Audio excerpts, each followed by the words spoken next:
Baby found a bear cub stuck in a parking garage barrier. What Baby did next was incredible. The parking garage stood empty that evening, its concrete levels stretching upward like a modern cathedral of silence.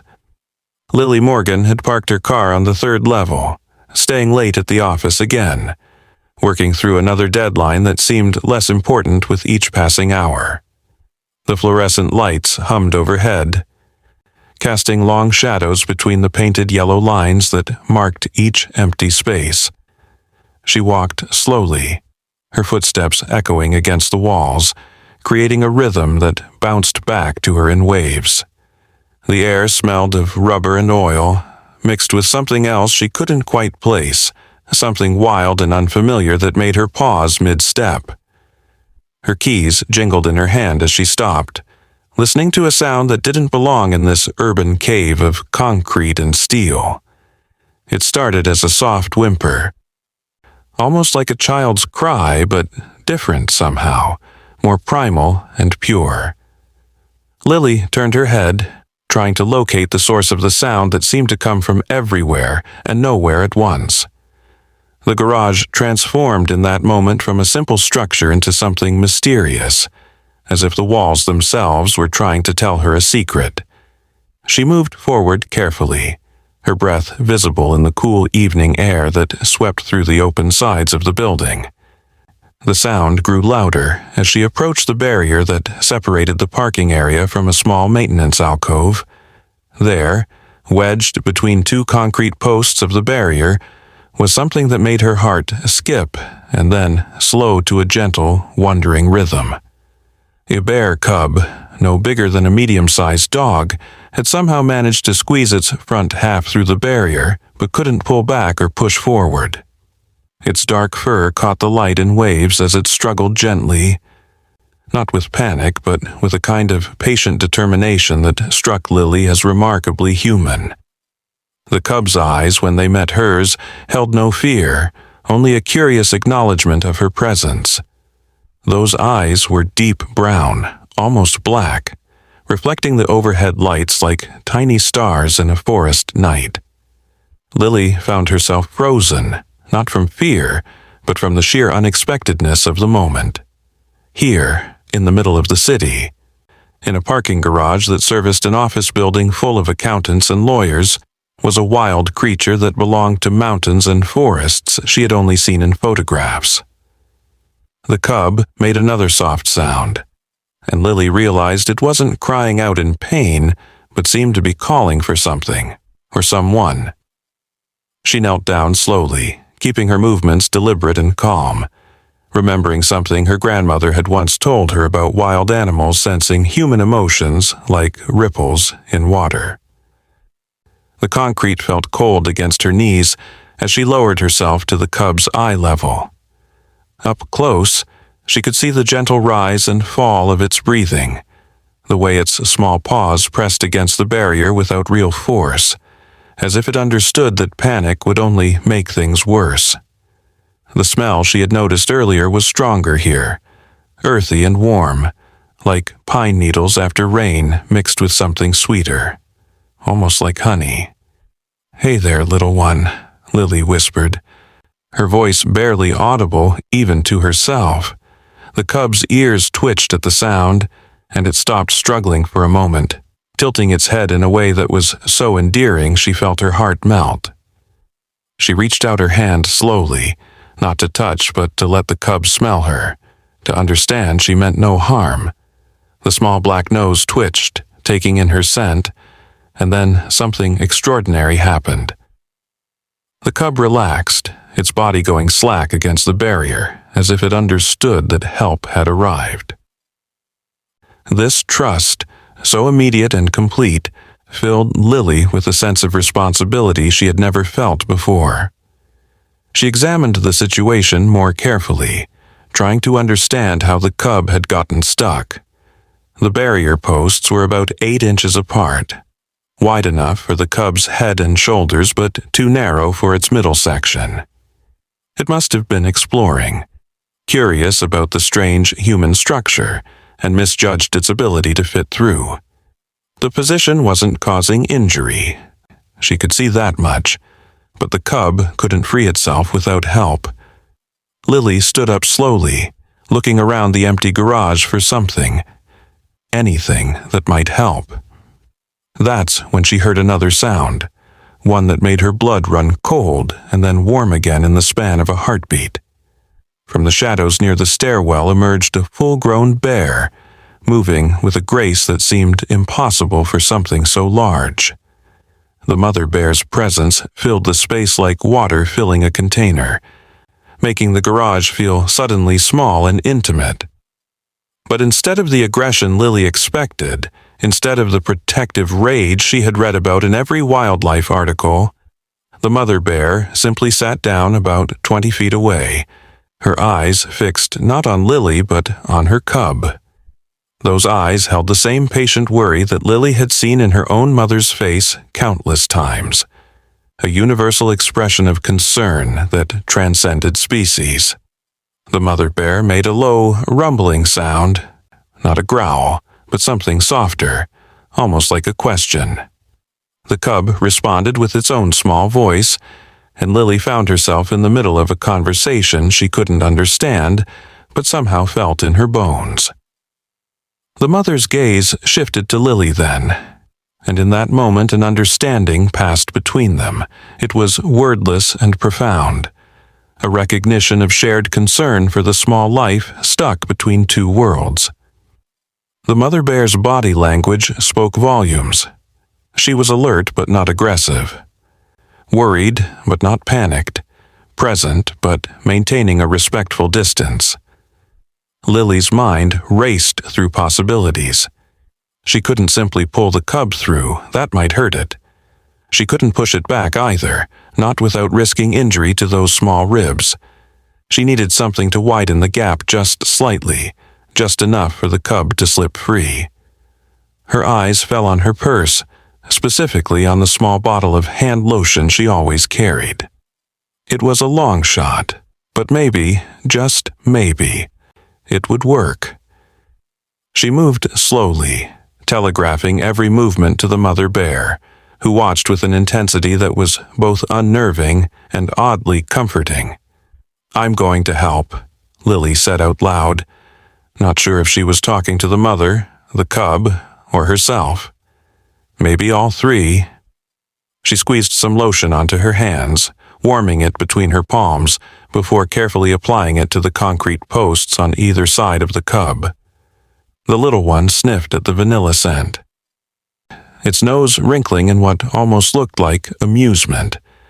Lily then gently applied some to the cub's fur where it pressed against the barrier, working slowly and carefully, aware that the mother bear had stood up and taken a few steps closer, though still maintaining that respectful distance. The cub seemed to understand what was happening. As Lily worked, it remained perfectly still, only its eyes moving to follow her movements. She could feel its heartbeat through its fur, quick but steady, trusting. When she had applied enough lotion to make the surface slippery, she stood back and made a gentle pushing motion with her hands, trying to communicate to the cub that it should try to back out. The cub looked at her, then at its mother, then began to wiggle backward with renewed purpose. The first attempt didn't work, but the cub didn't give up. It adjusted its position slightly and tried again. This time, with the help of the lotion reducing the friction, it began to slide backward slowly. Lily found herself holding her breath, her hands clasped together as if in prayer. The mother bear had moved closer still, now only about 10 feet away, her presence both protective and encouraging. Then, with a sudden pop that seemed to echo through the entire garage, the cub slipped free, tumbling backward in a small, furry somersault that would have been comical if the moment weren't so charged with emotion. The cub immediately ran to its mother, who nuzzled it thoroughly, checking for injuries with a thoroughness that was deeply maternal. Satisfied that her baby was unharmed, the mother bear did something that took Lily's breath away. She turned to face Lily directly and lowered her head in what could only be described as a bow, holding the position for several seconds before raising her head to meet Lily's eyes once more. In that gaze was gratitude, pure and simple, the kind that needs no words because it speaks directly to the soul. Lily felt tears streaming down her face, though she couldn't remember starting to cry. She nodded back, her own gesture of acknowledgement and respect. The mother bear turned then, her cub following close behind, and they began to walk toward the exit ramp that led to the ground level. But before they disappeared into the shadows, the cub turned back to look at Lily one more time, its eyes bright with what she could only describe as joy. Then they were gone, leaving only the faint scent of wild earth and the echo of their footsteps fading into the night. She stood there for a long time, trying to process what had just happened. The garage felt different now, transformed from a simple parking structure into a place where worlds had briefly intersected, where the wild and the civilized had met and found common ground in compassion. Lily realized she was still holding the bottle of a hand lotion, and she laughed, a soft, wondering sound that mixed with the tears still on her cheeks. Who would believe her? Who would understand that she had just shared a moment of perfect understanding with a mother bear, that she had helped reunite a family using nothing but patience, creativity, and vanilla-scented hand lotion? As she finally walked to her car, Lily noticed things she had never seen before in all her months of parking here. There were small scratches on some of the concrete posts at about knee height, as if small claws had tested them before. There were worn paths along the edges of the garage that didn't match human traffic patterns. Had the bears been using this garage as a pathway for who knows how long? Had they been sharing this space with humans all this time, invisible and unnoticed until tonight? She sat in her car for a moment before starting the engine, looking at the spot where the cub had been stuck. The barrier looked so ordinary now, just concrete and paint, giving no hint of the magic that had just occurred there. But Lily knew better. She knew that sometimes the most extraordinary things happen in the most ordinary places, that compassion can bridge any gap between species, and that trust, once given, creates bonds that transcend our understanding of the world. As she drove down the spiral ramp toward the exit, Lily caught a glimpse of movement in her rearview mirror. On the top level of the garage, silhouetted against the night sky, stood the mother bear and her cub, watching her leave. The cub raised one small paw, and Lily could have sworn it was waving goodbye. She waved back through her rear window, not caring if anyone saw her, not caring if it seemed crazy. Some moments are too precious to dilute with worry about what others might think. The city streets seemed different as she drove home. Every shadow could hide a wonder. Every ordinary place could be the setting for something extraordinary. Lily found herself thinking about all the times she had rushed through that garage, focused on her phone or her thoughts, never really seeing the space around her. How many other mysteries had she missed? How many other moments of connection had passed her by because she wasn't paying attention? She thought about calling someone to share the story, but her hand hesitated over her phone. Some experiences are meant to be held close for a while, turned over in the mind like smooth stones in a pocket, examined from every angle before being shared with the world. This was one of those experiences. Tomorrow, she would tell people. Tomorrow, she would try to put into words what had happened.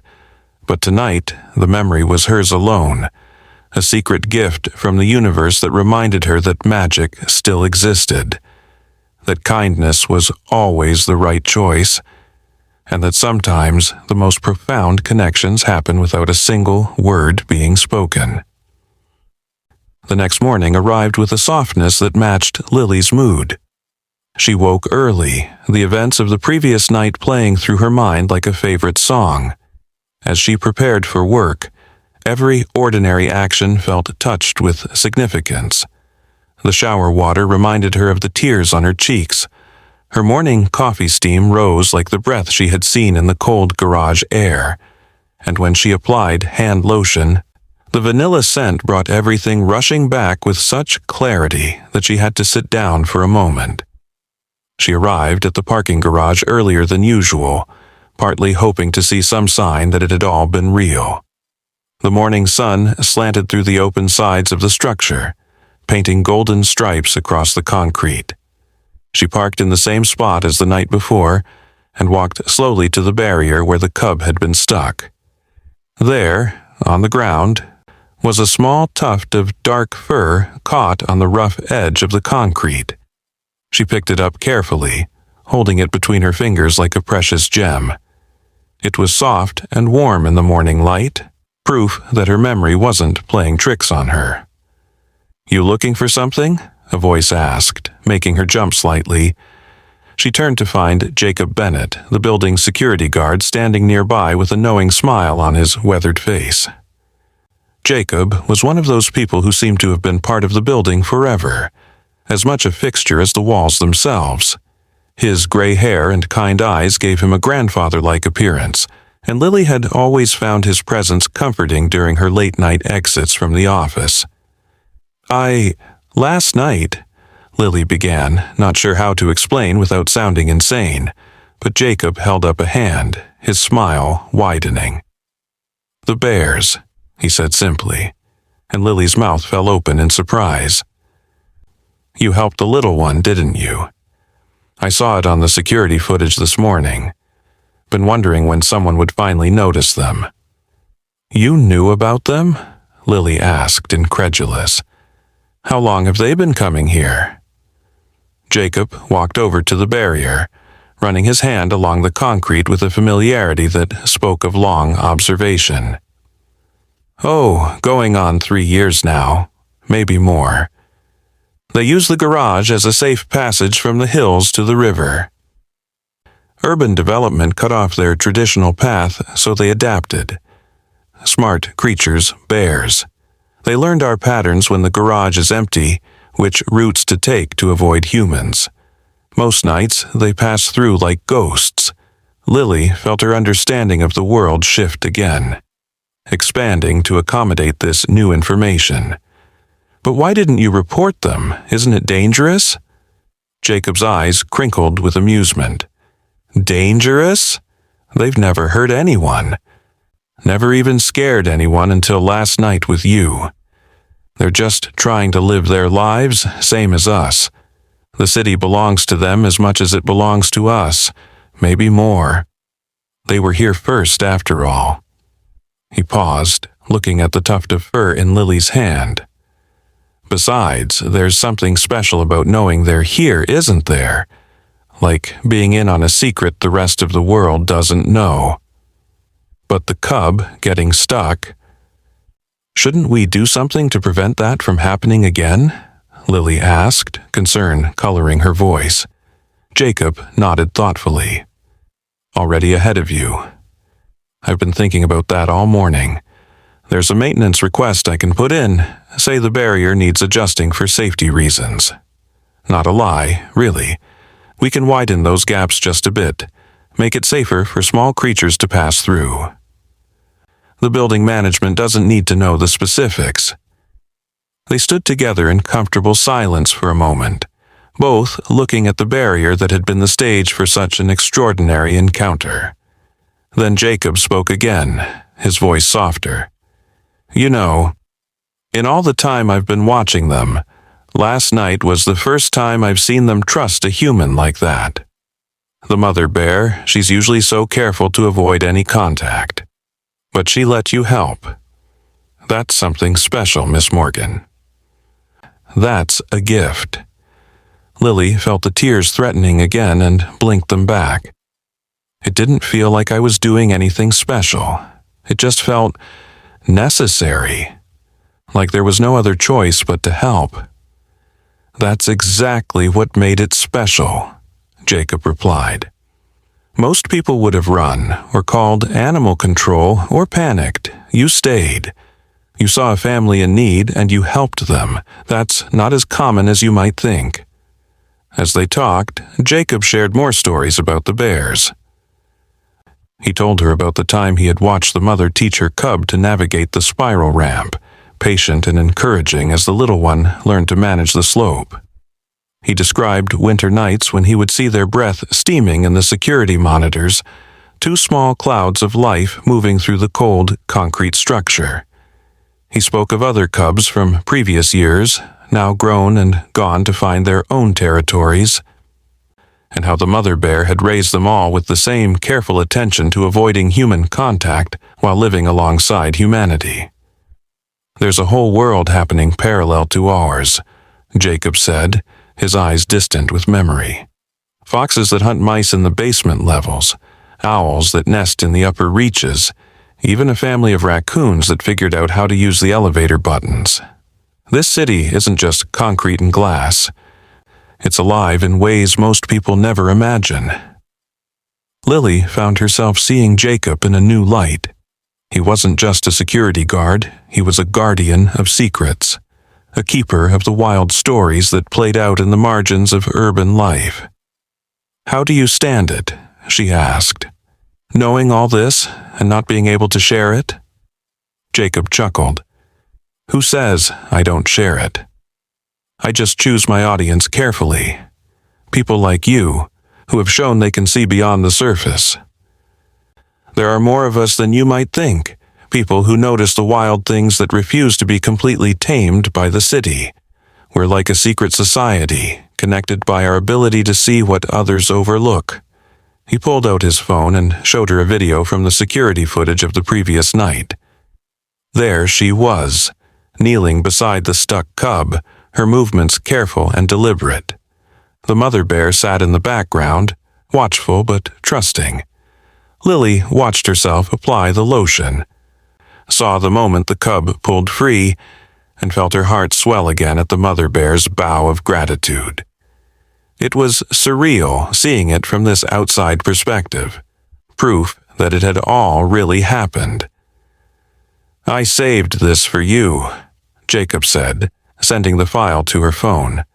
"Sometimes we need reminders that magical things happen to us, especially on days when the world feels too ordinary."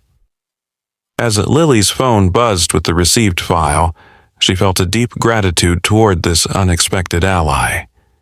"Thank you, Jacob, for watching over them, for sharing this with me, for making me feel less alone in this experience." "You're never alone when you're paying attention," Jacob replied with a wise smile.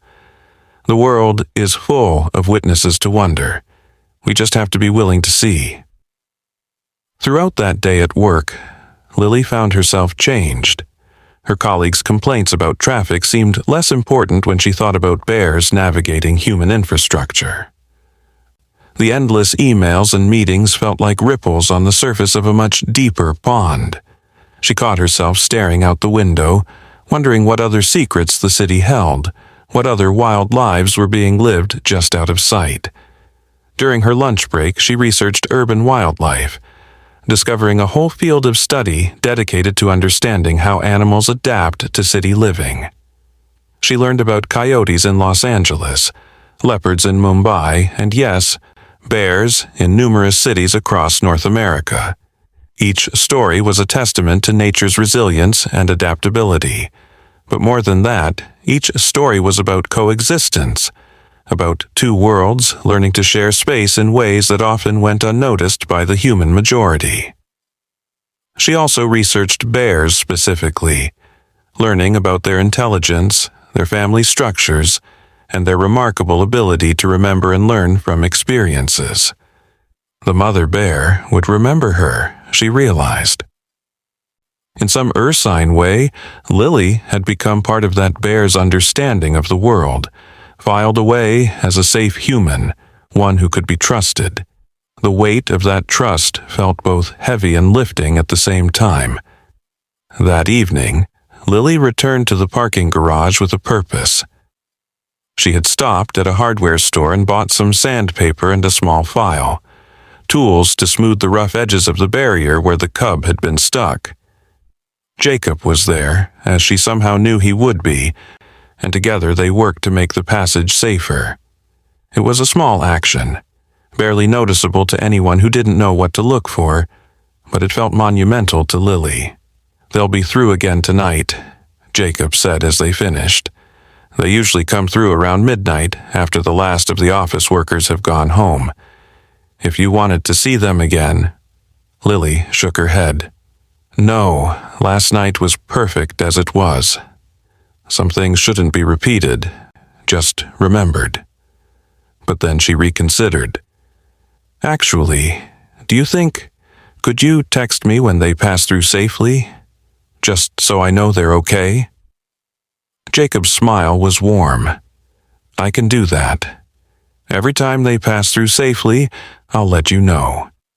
It'll be our secret check-in, our way of staying connected to their story." As the weeks passed, Lily would receive texts from Jacob at odd hours. Sometimes just a simple, "They passed through safely tonight," or "Mother and cub doing well." Sometimes he would include a screenshot from the security footage, grainy black and white images of two shapes moving through the garage like spirits. Each message was a small reminder of that night, a tiny thread connecting her to something larger than her daily routine. She began to notice other things too. The hawk that hunted pigeons from the roof of her office building. The family of rabbits that lived in the landscaped area by the entrance. The way certain trees in the city seemed to be meeting places for birds at specific times of day. It was as if her encounter with the bears had given her new eyes, ones that could see the wild world that had always been there, hidden in plain sight. One evening, about a month after the incident, Lily received a different kind of message from Jacob. It was a video, longer than usual, and it showed the mother bear and cub at the barrier. But this time, there was no emergency. The cub approached the spot where it had been stuck, sniffed around, and then easily passed through the widened gap. It looked directly at the camera, almost as if it knew Lily would be watching, and then continued on with its mother. The message that accompanied the video simply said, "They remember. They know what you did." Lily watched the video over and over, each viewing bringing a fresh wave of emotion. The cub was bigger now, growing fast as young animals do, but she could still see the same curious spirit that had gotten it stuck in the first place. The mother bear moved with the same patient grace, still protective but perhaps a little more relaxed, knowing this particular danger had been addressed. She began to write about the experience, not for publication but for herself, trying to capture not just what happened but how it felt. The words came slowly at first, then in a rush, as if they had been waiting to be released. She wrote about the fear that became wonder, the moment of connection across species, the profound simplicity of one creature helping another. She wrote about Jacob and his secret guardianship, about the hidden wild world of the city, about how a single encounter could change the way you see everything. Friends began to notice the change in her. She was calmer, more present, less caught up in the small dramas that had once consumed her attention. When asked what had changed, she would smile and say something vague about gaining perspective. Only a few, those she sensed would understand, heard the full story. And invariably those who heard it would share their own stories of unexpected encounters with the wild world, creating a small network of people who had been touched by these moments of interspecies connection. One of these friends, a photographer named Sarah, became particularly interested in the story. She had been documenting urban wildlife for years, always from a respectful distance, trying to capture the beauty of wild animals adapting to city life. When Lily showed her the security footage, Sarah's eyes lit up with recognition. "I photographed those bears," she said excitedly. "About 2 years ago, early morning in Riverside Park, I never knew where they went during the day." This explains so much. She pulled out her laptop and showed Lily a series of stunning photographs. The mother bear leading a previous cub along the river's edge, their reflections perfect in the still water, the city skyline rising behind them like a distant mountain range. Through Sarah, Lily learned about a whole community of people who documented and protected urban wildlife. There were informal networks that tracked animal movements, shared information about safe passages, and worked quietly to make the city more wildlife-friendly. It wasn't activism in the traditional sense, more like a gentle, persistent effort to remember that humans weren't the only inhabitants of these urban spaces. Most people think cities are separate from nature, Sarah explained, but that's an illusion. Nature doesn't stop at the city limits. It adapts, evolves, finds new ways to exist. And sometimes, like with your bears, it teaches us something about resilience and creativity that we desperately need to learn. As autumn approached, the texts from Jacob changed slightly. "They're preparing for winter," one message read. "Moving more food, taking different routes." Another said, "Cub is learning to forage independently, growing up fast." Each update was a small chapter in an ongoing story, a narrative that Lily felt privileged to witness, even from a distance. Then, one night, Lily couldn't sleep. Something pulled at her, a feeling she couldn't quite name. She found herself getting dressed and driving to the parking garage at 2 a.m., not sure what she expected to find. The garage was empty, except for a few cars belonging to night shift workers in the building. She parked and walked to the barrier, standing in the spot where it had all happened. She didn't have to wait long. They emerged from the shadows like memories becoming real. The mother bear and her cub, now notably larger than when she had last seen them. They were moving differently tonight, with what seemed like purpose beyond their usual passage. The mother bear saw her first, stopping mid-stride, her head tilting in what Lily could only interpret as recognition. For a long moment they all stood frozen, triangulated by coincidence or fate or something in between. Then the cub, with the boldness of youth, took a few steps toward Lily. The mother didn't stop it, just watched with those knowing eyes.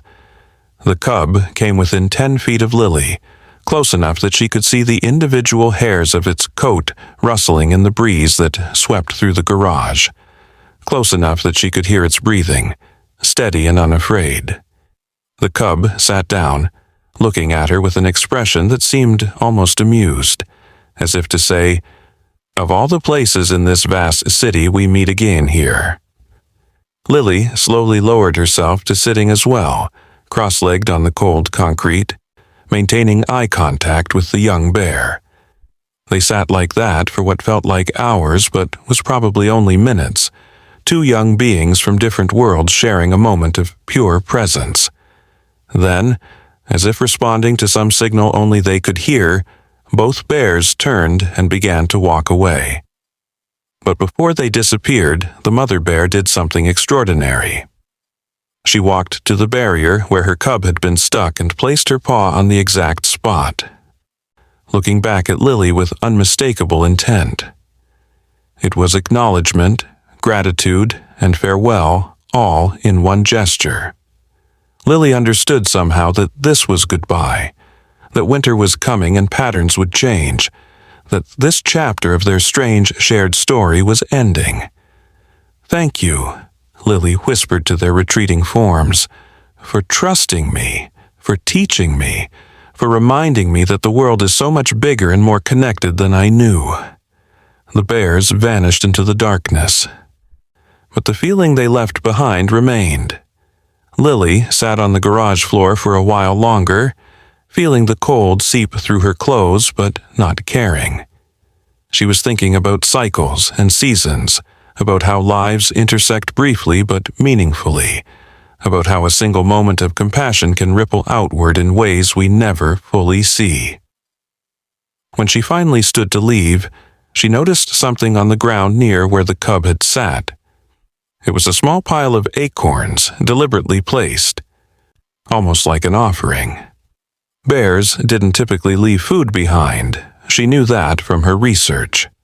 This was intentional, a gift, perhaps, or a message she could only partially understand. She picked up one acorn, smooth and perfect in her palm, and left the rest for whoever might need them. A squirrel, a bird, or maybe just as a sign that something remarkable had happened here. Driving home as dawn began to break, Lily felt complete in a way she hadn't known she was incomplete before. The acorn sat on her dashboard, catching the first rays of sunlight, a tangible reminder of the intangible connection she had experienced. She thought about all the people rushing to start their days, unaware of the secret life of the city that continued alongside their own. She thought about Jacob, probably watching the monitors, keeping his quiet vigil over the wild things that passed through his domain. She thought about the bears, finding somewhere safe to rest as the city woke up around them. But mostly, she thought about the cub, growing stronger and more independent with each passing day. Someday, it would have cubs of its own, and perhaps it would lead them through that same parking garage, past that same barrier that had once trapped it. Perhaps it would remember the night a human had helped it, and perhaps that memory would shape how it navigated the human world. Or perhaps it would simply remember that kindness can come from unexpected places, that help can arrive when you need it most, and that sometimes the barriers between worlds are not as solid as they seem. The story could have ended there, with that dawn drive and those philosophical thoughts. But life, Lily was learning, didn't really have endings, just transitions.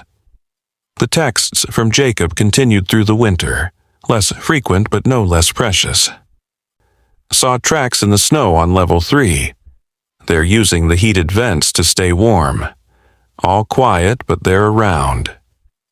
Each message was a small reassurance that the wild world continued its parallel existence, adapting and surviving despite the challenges of urban winter.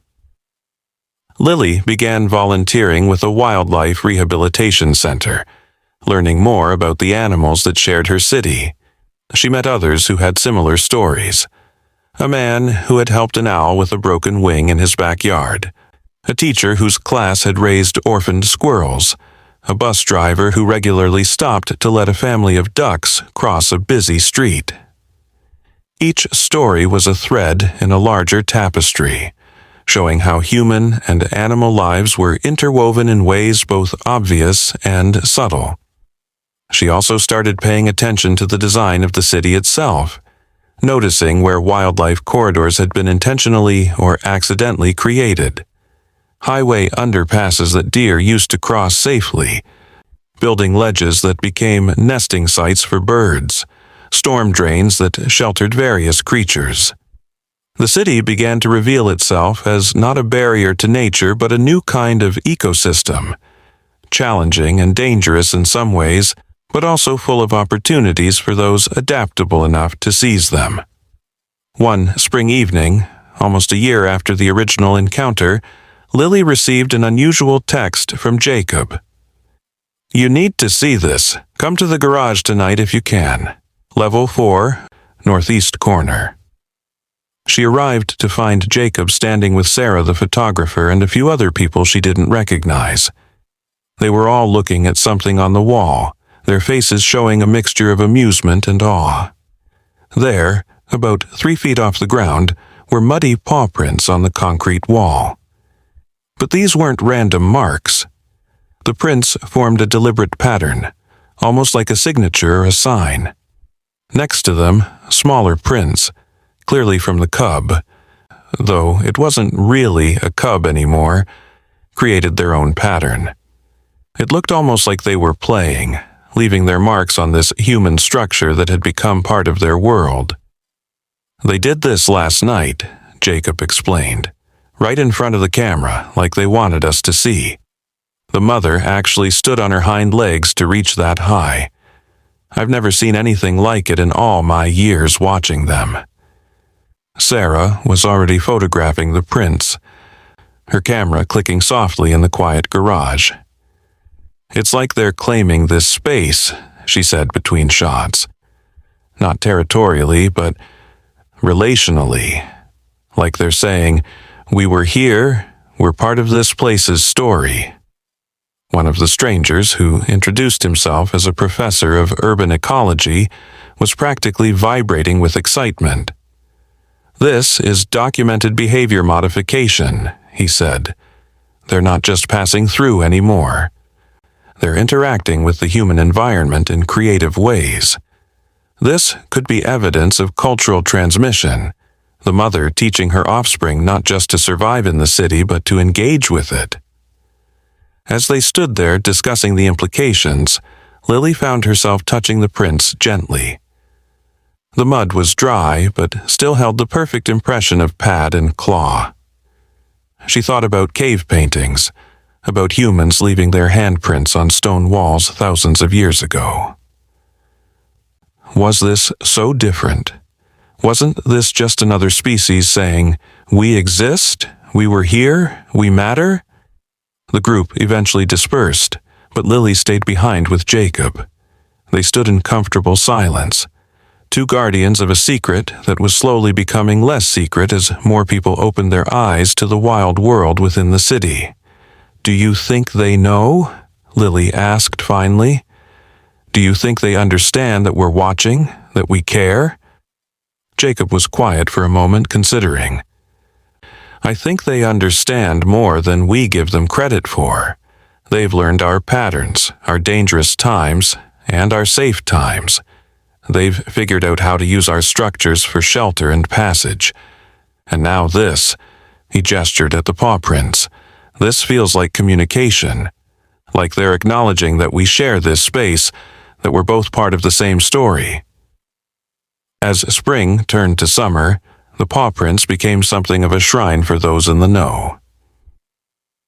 People would stop by to look at them, to touch them gently, to leave small offerings, a flower, a feather, an acorn like the one still sitting on Lily's dashboard.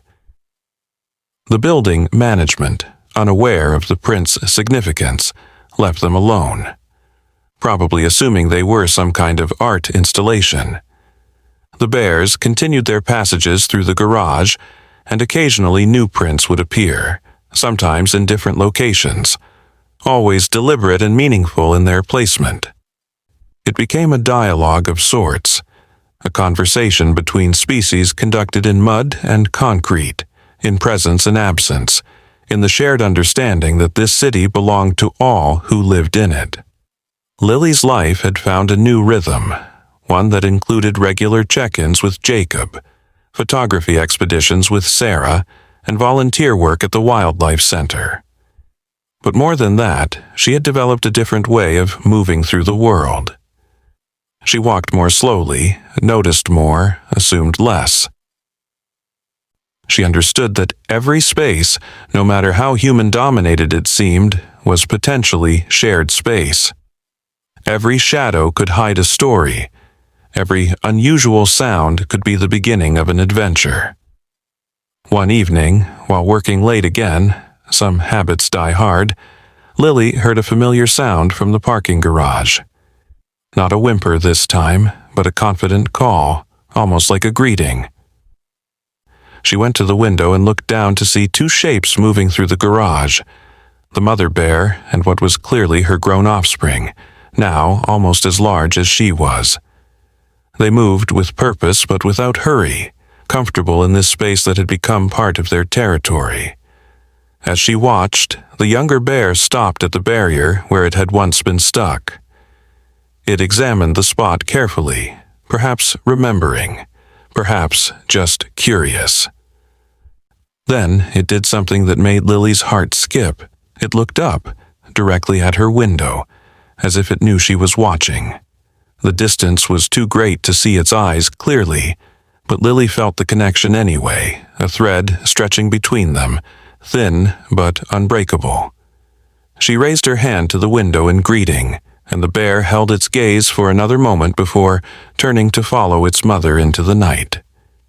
It was a small moment, barely worth noting in the grand scheme of things, but to Lily it was everything. It was proof that connections once made could endure, that kindness was remembered, that the boundaries between human and wild were more fluid than most people imagined. As she returned to her desk, Lily thought about writing the story down properly, maybe even sharing it more widely, but every time she tried to capture it in words, something essential seemed to slip away. How could she explain the quality of the mother bear's gaze? How could she convey the feeling of the cub's trust? How could she make others understand that this wasn't just about bears in a parking garage, but about recognizing the interconnectedness of all life in the city?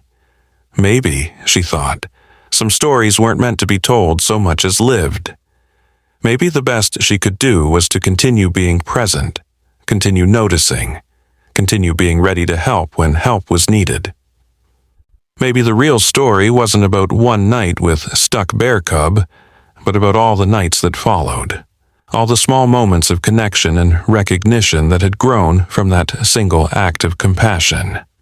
Her phone buzzed with a text from Jacob. "They're heading your way. Look out your window in about 2 minutes." Lily smiled and moved to the window, ready to witness another chapter in the ongoing story of the city's wild heart. As she waited, she thought about all the people rushing home, stressed about deadlines and traffic, unaware that they were sharing their city with creatures who had figured out how to thrive despite all the concrete and noise. The bears appeared right on schedule, moving with the confidence of residents rather than visitors. As they passed under her window, both looked up this time, a synchronized acknowledgement that made Lily laugh out loud. They knew she was there, had perhaps known all along.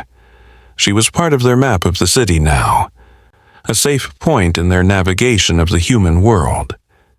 "Hello, friends," she whispered to the glass, her breath fogging the window briefly. "Thank you for reminding me to pay attention. Thank you for trusting me. Thank you for being." The bears continued on their way, disappearing into the shadows between streetlights, but Lily remained at the window. The city spread out before her, lights twinkling like stars, each one representing a life, a story, a possibility. Somewhere out there, other animals were making their way through the urban landscape. Foxes denning in abandoned lots, owls hunting from skyscrapers, coyotes trotting down empty streets, and somewhere, other humans were having their own moments of connection, their own unexpected encounters that would change how they saw the world. The parking garage stood below, ordinary and extraordinary at once, a concrete structure that had become a bridge between worlds. The barrier where it all started was barely visible from this angle, but Lily knew exactly where it was. She knew that tomorrow, or next week, or next month, another creature might need help there. And she knew that someone, maybe Jacob, maybe a stranger, maybe her, would be ready to provide that help.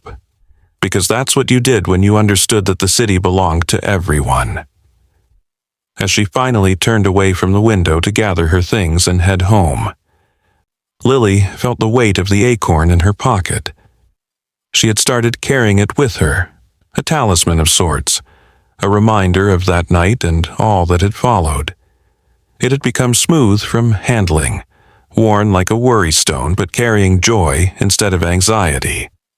Sometimes she would take it out during stressful meetings and roll it between her fingers, remembering that there was a whole world beyond the conference room, a world where bears left gifts and humans could help and connections could transcend species. The security guard at the main desk, not Jacob, who worked the garage specifically, nodded to her as she left. "Working late again, Miss Morgan?" "Just finishing up some things," she replied, then added impulsively, "It's a beautiful night. You should look out the windows when you do your rounds. You never know what you might see." The guard looked puzzled but nodded. Maybe he would look. Maybe he wouldn't. Maybe he would see something that would change his perspective, or maybe the wild things would remain hidden from him. But Lily had planted a seed of possibility, and that was all she could do. The drive home was peaceful, the streets quieter than usual. At a red light, she saw a raccoon family crossing the street, the babies following their mother in a perfect line. She waited even after the light turned green, making sure they all made it safely to the other side. The car behind her honked, but Lily didn't mind. Some things were more important than maintaining traffic flow. At home, she placed the acorn on her nightstand next to a printed photo Sarah had given her. Not of the bears, but of the paw prints on the garage wall. It was a strange kind of altar, she supposed, to a modern kind of magic.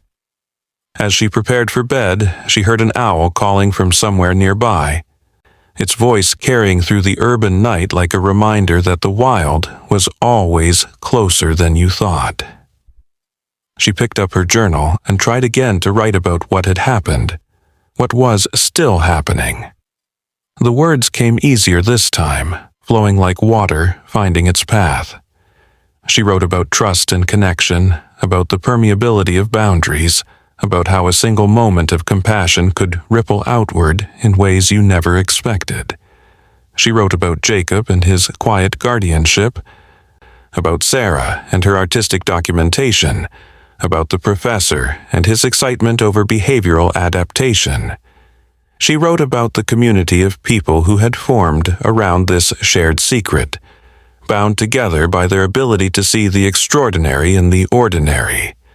But mostly, she wrote about the bears themselves, the mother's patient wisdom, the cubs' trusting nature, their ability to adapt and thrive in a world that hadn't been built with them in mind. She wrote about how they had changed her, opened her eyes to the parallel world that had always existed alongside her own. She wrote about the responsibility that came with that knowledge, the obligation to protect and preserve these wild spaces within the city, these corridors of connection between the human and natural worlds. As she wrote, her phone buzzed with one last text from Jacob. All quiet now. They've moved on to wherever they spend the rest of their night. Same time tomorrow. Probably. The story continues. Lily smiled and texted back, "The story continues. Thank you for sharing it with me." She closed her journal and turned off the light, but sleep didn't come immediately. Instead, she lay in the darkness, thinking about the bears. Somewhere out in the city, maybe curled up in a hidden den, or maybe still moving through the shadows. She thought about all the other animals adapting to urban life, all the other humans who were learning to see them, all the connections being made across species lines. Tomorrow would bring new challenges, new deadlines, new pressures. But it would also bring new possibilities for connection, new chances to notice the wild world within the city, new opportunities to help when help was needed. The bears had taught her that the extraordinary was always possible, always present, waiting just beyond the edge of attention. All you had to do was look, really look, and be ready to act with compassion when the moment came. As sleep finally began to take her, Lily heard the owl call again, closer this time. It sounded like a lullaby, a wild song in the heart of the city, a reminder that she was never alone. The bears were out there. Jacob was watching. Sarah was photographing. And countless other creatures were living their secret lives in the margins of human awareness. She was part of something bigger now. A network of connection that transcended species and challenged the very notion of what a city could be. Her last thought before drifting off was of the cub.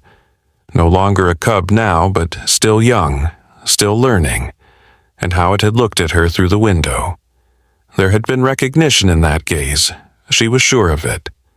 Not just of her as an individual, but of something larger, the possibility of coexistence, of mutual aid, of a world where bears and humans could share space with respect and even affection. It was a beautiful thought to carry into dreams, and her dreams that night were full of wild things, moving freely through a city that welcomed them, a city that understood that diversity meant more than just human diversity, a city that had learned to see itself as ecosystem rather than empire. The story that had begun with a stuck cub and a woman working late had become something larger, a testament to the power of attention and compassion to transform not just a moment, but a life. And as Lily slept, the city continued its dual existence, human and wild, separate and intertwined, ordinary and magical. The bears moved through their secret paths.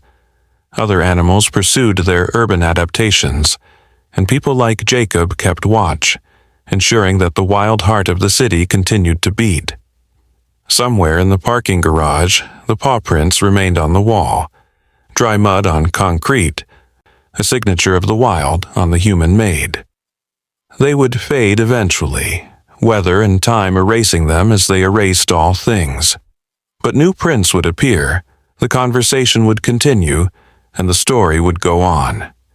Because that's what stories do when they're real, when they're lived rather than just told. They continue, they evolve, they inspire other stories.